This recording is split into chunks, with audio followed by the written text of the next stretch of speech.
Alors justement, j'ai 10 minutes, c'est un peu embêtant parce que le texte est très riche et le texte de Laurence est très riche et c'est un texte que j'ai lu avec beaucoup de plaisir parce qu'il maîtrise très largement la vaste littérature dans plusieurs domaines qui est pertinente pour ce sujet. C'est un texte bien structuré qui fait preuve, comme vous l'avez vu aussi lors de la présentation orale, de beaucoup de réflexivité. Donc c'est difficile de faire des remarques critiques par rapport à ce qu'a fait Laurence. Alors, j'avais pensé faire 3 choses, mais je vais en faire qu'une. Et si le président de séance m'accorde la possibilité, je ferai l'une ou l'autre, mais je ne suis pas très optimiste. Donc, moi, je vais essentiellement... Donc, ce que je voulais faire, c'est développer 1 ou 2 points que soulève Laurence et aussi poursuivre l'exploration de ces pistes de recherche. Je vais peut-être laisser ça tomber pour l'instant. On pourra peut-être y revenir pour la discussion. Moi, ce que j'aimerais ici, c'est tenter d'approfondir la question, importante selon moi, de la portée décisionnelle ou des effets systémiques, si l'on pense en termes de, effectivement, système délibératif, des procédures participatives. Et par rapport à ce point, alors c'est un point que traite Laurence dans son papier, qui apparaît aussi dans le papier introductif de Loïc et Jean-Michel. Il y a une partie sur l'impact sur la décision. Et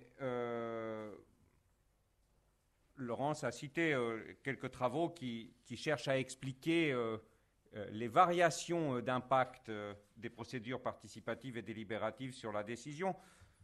Dans son livre, John Dryzek parle de political decisiveness. Il n'y a pas de traduction française de decisiveness, si ce n'est le barbarisme de décisivité, mais pour moi, c'est enfin ça qui compte.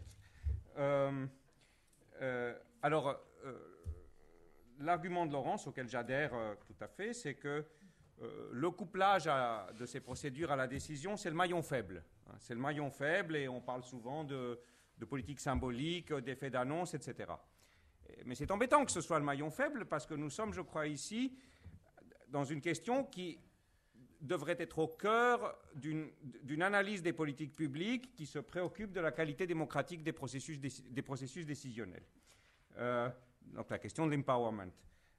Je vais juste faire référence, il y a un papier récent, pas encore publié, de Arkonfung, Pepper Culpeper et d'autres, qui est une analyse d'un sondage délibératif qui a été fait au niveau de l'Union européenne. Alors, eux, ils attirent l'attention sur le fait que tant que le couplage est faible, eh bien, on aura affaire par rapport à ces dispositifs à ils appellent ça des curiosités politiques, simplement parce que la question de l'impact décisionnel, c'est, ils disent, where the rubber hits the road, où le pneu touche à la route et ça crée de la friction. Alors, mon intervention sera très largement méthodologique, mais j'ai un point normatif à la fin. Alors, l'identification des effets sur la décision, c'est une tâche ardue, évidemment. Tout comme en évaluation des politiques publiques, on a des problèmes pour faire le lien causal entre outputs et outcomes. Là, on a des difficultés pour faire le lien causal entre l'input participatif et l'output décisionnel, pour une série de raisons. Alors, Laurence a évoqué par exemple les travaux de Caroline Hendricks. Caroline Hendricks, avec ses co-auteurs, montre bien que, dans un processus de décision, les dispositifs délibératifs participatifs, c'est un input parmi d'autres. Leurs effets sont difficiles à saisir parce qu'ils sont diffus, ils sont dispersés dans le temps et ils sont souvent aussi indirects. Par exemple, il y a des travaux intéressants de John Parkinson qui montrent comment la couverture médiatique de ces procédures peut avoir un impact indirect. Donc, ce n'est pas un hasard, au fond, vu la difficulté de la tâche, que beaucoup de travaux portent sur les effets des procédures délibératives sur les participants et beaucoup moins sur le policy making. Bien qu'il y ait des liens intéressants entre les deux choses, je pense aux travaux de Julien Talpin, il montre bien que ces dispositifs sont mis en place souvent pour, au fond, renforcer la confiance des citoyens au système politique. Et lorsque les citoyens voient que c'est du bidon, si c'est du bidon, eh bien, ça renforce la méfiance plutôt que du bidon, je veux dire en termes d'impact décisionnel. Ça renforce la méfiance plutôt que la confiance. Alors, il y a quelques travaux qui s'y collent à cette question difficile sur de l'impact décisionnel, et Laurence a évoqué notamment les travaux de John Dryzek et Avizar Tucker sur un travail comparatif qui met l'accent sur le fait, c'est un travail sur les conférences de consensus au Danemark, en France, aux États-Unis, et qui met l'accent sur le fait, tu l'as dit Laurence, que ce qui semble compter pour les variations d'impact décisionnel, c'est le degré et le mode d'inclusivité de ces systèmes politiques. Ce qui rend le cas de la France tout à fait intéressant, parce que la France, dans ses travaux comparatifs, est présentée comme un cas de pays peu inclusif, et donc c'est un cas crucial pour l'analyse comparée. Si on observe des effets même dans un cas non inclusif, ça devient intéressant pour l'analyse. Alors, le problème que j'ai moi avec ces travaux, c'est que l'explication des effets est une explication macro. C'est-à-dire c'est une explication au niveau, on va dire, des cultures politiques nationales. 5 minutes, oui, mais j'ai presque fini. Je pourrais aborder tous les autres points que je voulais aborder. Allez-y. L'explication, elle est macro. C'est au fond les cultures politiques nationales. Mais l'analyse de politique publique a été habituée à travailler beaucoup sur des variables explicatives qui sont des variables plus désagrégées, des variables méso, c'est-à-dire des variables touchant à la configuration de secteurs de politique publique particuliers. La littérature de politique publique parle par exemple de sub-governments, donc ce qui montre bien l'autonomie de chaque secteur de politique publique.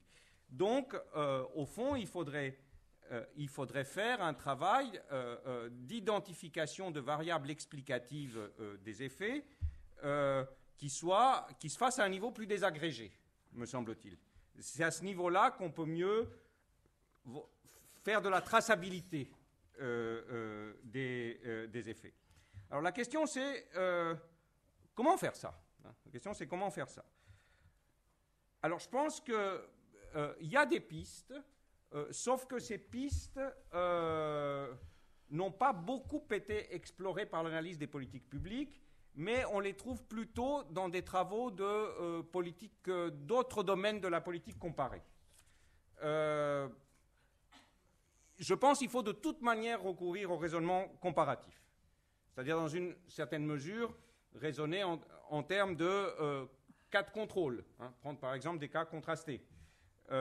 Réfléchir en termes contrefactuels, essayer de voir qu'est-ce qui se serait passé si le dispositif délibératif n'avait pas été là. Réfléchir en termes d'équivalent fonctionnel. S'il n'y avait pas été là, est-ce qu'il y aurait eu autre chose qui aurait pu produire des effets similaires ? Je pense que tout ce travail est très peu fait. Alors moi, je voulais suggérer 2 pistes, à partir de travaux qui sont souvent des travaux de sociologie historique ou bien de relations internationales. Un, c'est tous les travaux qui portent plutôt sur la méthodologie de l'étude de cas et des comparaisons structurées. Le process tracing, par exemple. Donc, où il s'agit d'identifier, mais très scrupuleusement, très minutieusement, les différentes séquences d'un processus décisionnel en traquant les relations causales. Vous voyez que ça, c'est assez positiviste, mais je ne vois pas comment on peut faire autrement. Donc, en traquant méticuleusement les relations de causalité. Je vous invite, par exemple, à lire, probablement certains d'entre vous le connaissent, je trouve un très joli texte de Jeffrey Checkel, qui est un constructiviste dans le domaine des relations internationales, et intitulé très simplement « It's the process stupid », où lui travaille sur la socialisation à des normes transnationales et il identifie les différentes chaînes, les différents éléments de la chaîne causale qui conduisent à ces mécanismes de socialisation. On pourrait par analogie réfléchir de la même manière. Alors le problème évidemment avec ces méthodes, c'est que bon, elles sont très intensives, donc on peut les appliquer à 1 ou 2 cas. Dès qu'on a un nombre supérieur de cas, et c'est important pour la comparaison, c'est pas faisable pratiquement. Il y a des expédients, mais toujours dans une même logique. Je pense par exemple à tout ce qui relève de l'analyse de type fuzzy set, où il s'agit d'identifier des combinaisons de conditions qui conduisent à tel ou tel effet. Alors je plaide sur un plan méthodologique pour davantage utiliser ces méthodes, peu explorées par l'analyse des politiques publiques, mais qui me semble important pour traquer les effets. Mon dernier point sera un point normatif. Alors moi, si on s'intéresse aux effets, je me pose la question, venant notamment de la Suisse, c'est important d'où on vient parfois, comment se fait-il que les spécialistes de démocratie délibérative se soient au fond peu intéressés aux procédures de type référendaire que nous connaissons en Suisse. Alors, les procédures de type référendaire, parce que là, alors, il y a des effets de la participation du public. Ce n'est pas des outsiders, les citoyens. Ce n'est pas des acteurs de deuxième zone. Alors, je pense qu'on peut améliorer ces procédures référendaires, les coupler à des mini-publics, comme ça, 0 minute, mais 59 secondes. On peut les coupler à des mini-publics. L'exemple de la réforme de la loi électorale en Colombie-Britannique est souvent cité. Il y a le cas plus récent, intéressant, de la constitution islandaise aussi. Donc, moi, je dis il faut s'intéresser au référendum. Les campagnes référendaires sont des moments très délibératifs, de masse.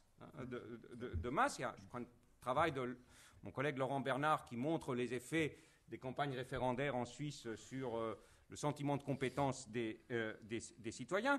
Alors, évidemment, l'objection que j'entends souvent, c'est « oulala, on ouvre la boîte de Pandore, vous, en Suisse, vous votez sur les minarets, l'immigration, etc. » Bon, alors pour moi, cette objection, je ne la reçois pas parce que c'est faire ce que Pierre Bourdieu appelait le racisme de l'intelligence. Hein, je veux dire, si on ouvre la boîte de Pandore, il faut accepter qu'on ne vote pas uniquement sur des choses qui nous plaisent à nous. Il faut accepter que le projet participatif et délibératif n'a pas nécessairement un contenu idéologiquement progressiste. Hein, ça me paraît important. Et du reste, on vote aussi en Suisse sur des choses qui ont ce contenu. Sur le plan cantonal, on a voté récemment sur le prolongement ou non prolongement de la vie de centrales nucléaires. Je pense que ce n'est pas une très mauvaise idée. On a voté sur le plan national sur l'augmentation ou pas de l'âge des retraites. Moi, j'aime bien pouvoir voter sur ces questions, notamment quand la majorité parlementaire n'a pas exactement le même avis que moi. Voilà, donc moi je dirais qu'au fond, le couplage le plus fort, c'est le mécanisme référendaire. Comment se fait-il qu'on ne s'y intéresse pas? Ça m'étonne un peu. Merci.